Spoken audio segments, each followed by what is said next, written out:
HCF of 25/6 and 15/4 అడిగాడు. ఎప్పుడైనా fractions యొక్క ఎల్సిఎం అడిగినా, హెచ్సిఎఫ్ అడిగినా ఒక విషయాన్ని గుర్తుపెట్టుకోవాలి. వాడు ఏది అడిగాడో న్యూమరేటర్‌కి ఆ హెచ్సిఎఫ్ అడిగితే హెచ్సిఎఫ్ అని కట్టాలి. ఎల్సిఎం అడిగితే ఎల్సిఎం కట్టాలి. రిమైనింగ్ డినామినేటర్ ఏదైతే ఉందో ఆ డినామినేటర్‌కి ఆపోజిట్ కట్టాలి. అంటే హెచ్సిఎఫ్ అడిగితే ఎల్సిఎం కట్టాలి.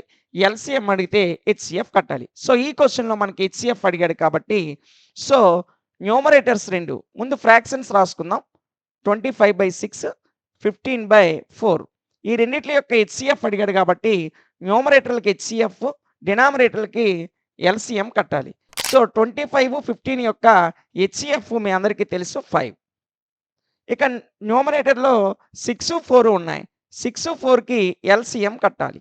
రెండు కూడా 2తో డివైడ్ అవుతాయి కాబట్టి 2 3 జా 2 2 జా 2 3స్ 6, 6 2 జా 12.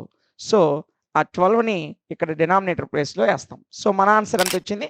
5/12. So option C is correct. ఇలాంటి మరొక క్వెషన్ ఇక్కడ ఇవ్వడం జరిగింది. దీని యొక్క ఆన్సర్‌ని మీరు కామెంట్ సెక్షన్‌లో తెలియజేయండి. ఇలాంటి మరిన్ని వీడియోస్ కొరకు మన ఛానల్‌ని ఫాలో అవ్వండి. Thank you.